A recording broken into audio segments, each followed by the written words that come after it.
Signal पर red light है। आप अपना पैर ब्रेक के पेडल पर रखते हैं, लेकिन कुछ नहीं होता। आप फिर से इसे दबाते हैं। ये नीचे तक जा तो रहा है, पर गाड़ी की रफ्तार कम नहीं हो रही।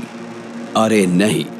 आप बार बार कोशिश करते हैं, लेकिन कुछ नहीं हो रहा। आपके ब्रेक्स फेल हो चुके हैं और तबाही के रास्ते पर निकली इस 2 टन की मशीन को कुछ भी नहीं रोक सकता। अगर आप नहीं जानते कि आगे क्या करना है या जो करना है नहीं करते, तो आप मर सकते हैं या दूसरे लोगों की मौत की वजह बन सकते हैं। आइए देखें ब्रेक फेल होने पर कैसे जिंदा बचे। ड्राइवर्स स्पीड की लिमिट्स को पार करते जाते हैं और ये जानना चाहते हैं कि उन स्पीड्स पर चलते हुए गाड़ी क्या कुछ कर सकती है। लेकिन हम हमेशा तेज रफ्तार में चलते नहीं रह सकते। किसी ना किसी मोड़ पर हमें रफ्तार कम करनी होगी और आखिरकार रुकना होगा।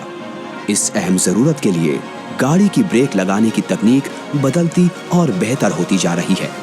जब ड्राइवर ब्रेक के पेडल को दबाता है, तो हाइड्रोलिक ब्रेक लाइंस में प्रेशर बनता है। ब्रेक फ्लूइड को दबाना लगभग नामुमकिन होता है। ये प्रेशर पेडल, बूस्टर और मास्टर सिलेंडर की वजह से बढ़ता है। फिर ब्रेक कैलिपर्स ब्रेक पैड्स को डिस्क ब्रेक्स के आगे धकेलते हैं और इससे गाड़ी की रफ्तार कम होती है। हालांकि ये सिस्टम पेचीदा और भरोसेमंद दोनों है, पर ये परफेक्ट नहीं है और ये नाकाम हो सकता है। ब्रेक्स का फेल होना कितना आम है? क्या एक ऑटोमेटिक गाड़ी में गियर कम करना सुरक्षित है? क्यों कुछ पहाड़ियां आपके बचने के चांसेस को बढ़ा देती हैं? 2013 में अमेरिका के कैलिफोर्निया में एक बुजुर्ग ड्राइवर की कैडिलैक का ब्रेक फेल हो गया था। उनकी गाड़ी एक बगीचे के ऊपर से हवा में उड़ती हुई छत पर लैंड हुई थी। खुशकिस्मती से किसी को चोट नहीं आई। तो अगर आप गाड़ी चला रहे हैं और ब्रेक फेल हो जाता है, तो आप जिंदा बचने के लिए क्या कर सकते हैं? स्टेप 1, सबको अलर्ट करें। जैसे ही आपको इस बात का अंदाजा हो कि ब्रेक्स फेल हो चुके हैं, अपने आसपास गाड़ी चलाने वालों और पैदल चलने वालों को चेतावनी दें। तुरंत ही खतरे का इशारा देने वाली अपनी हैजर्ड लाइट्स को ऑन कर दें और गाड़ी की तरफ लोगों का ध्यान लाने के लिए हॉर्न बजाएं। ऐसा करने से लोगों को आपकी हैजर्ड लाइट्स नजर आने लगेंगी और वो समझ जाएंगे कि कोई दिक्कत है। इससे लोग आपके रास्ते से हटने लगेंगे और आपके लिए रास्ता साफ होने लगेगा और दूसरी गाड़ियों से आपके टकराने के चांसेस भी कम होंगे। स्टेप 2, फ्रिक्शन का इस्तेमाल करें। फ्रिक्शन यानी घर्षण को ब्रेक्स का सबसे अच्छा साथी कहा जाता है। ब्रेक डिस्क के फ्रिक्शन से गाड़ी की रफ्तार कम होती है और अगर ब्रेक्स काम नहीं भी कर रहे हो, तब भी फ्रिक्शन आपकी मदद कर सकता है। अगर सड़कें खाली हैं और आप ये कर सकते हैं, तो गाड़ी को तिरछी लाइनों में चलाना शुरू कर दें। सड़क पर चलने वाले टायर्स के फ्रिक्शन से रफ्तार कम करने की कोशिश करें। अगर ये काफी ना हो, तो सड़क के किनारे पर मौजूद छोटे पौधों या झाड़ियों पर गाड़ी चलाएं। इस केस में आपकी जिंदगी आपकी गाड़ी से ज्यादा कीमती है। तो एक और चीज जो आप कर सकते हैं, वो ये कि रेलिंग से सटाकर गाड़ी चलाएं। इससे भी आपकी रफ्तार कम होगी। स्टेप 3, हैंड ब्रेक का इस्तेमाल करें। गाड़ियों में 2 ब्रेकिंग सिस्टम होते हैं। इनमें से पहला और मेन सिस्टम है पैरों से लगने वाला ब्रेक यानी फुट ब्रेक, और दूसरे को हैंड ब्रेक या इमरजेंसी या ई ब्रेक कहा जाता है। हैंड ब्रेक हाइड्रोलिक सिस्टम के बाहर से काम करता है। असल में ये एक मेटल की केबल का इस्तेमाल करता है, जो कि रियर यानी पीछे वाले ब्रेक से जुड़ी होती है। अगर आपका मेन ब्रेक फेल हो जाता है, तो भी हैंड ब्रेक काम कर रहा होगा।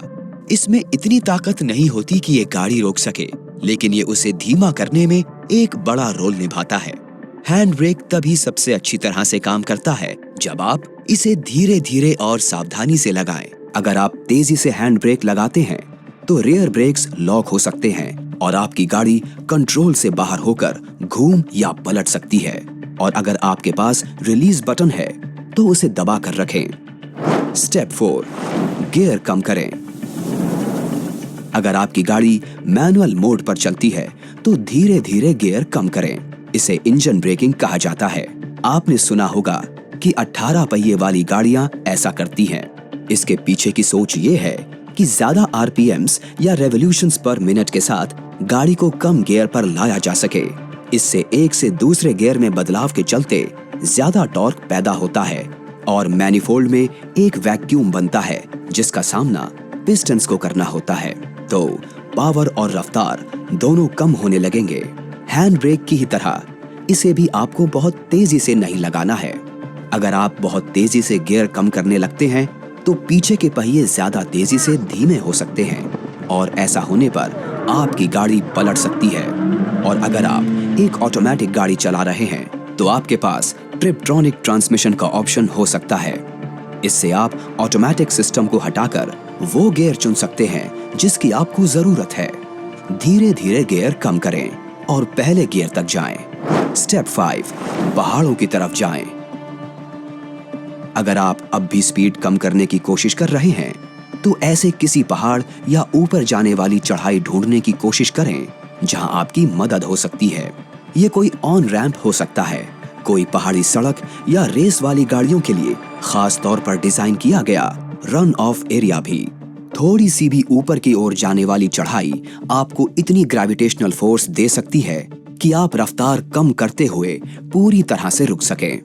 2015 की ट्रैफिक सेफ्टी रिपोर्ट के मुताबिक 2005 और 2007 के बीच 0.45% गाड़ियों की दुर्घटनाएं ब्रेक फेल होने की वजह से हुई थी। हालांकि ये आंकड़ा छोटा है, पर ब्रेक फेल की घटनाएं होती हैं, तो ध्यान दें कि आपके ब्रेक्स की नियमित तौर पर जांच और रखरखाव होता रहे। सही देखरेख और इन 5 स्टेप्स के इस्तेमाल से एक दिन आपकी जान बच सकती है। मुबारक हो, आपने अपनी बिना ब्रेक्स की गाड़ी को सफल रूप से रोक लिया है। लेकिन क्या हो अगर आपको पता चले कि आपकी गाड़ी किसी पहाड़ पर लटकी हुई है? इससे जिंदा बचने के तरीकों को जानने के लिए देखते रहें कैसे जिंदा बचें।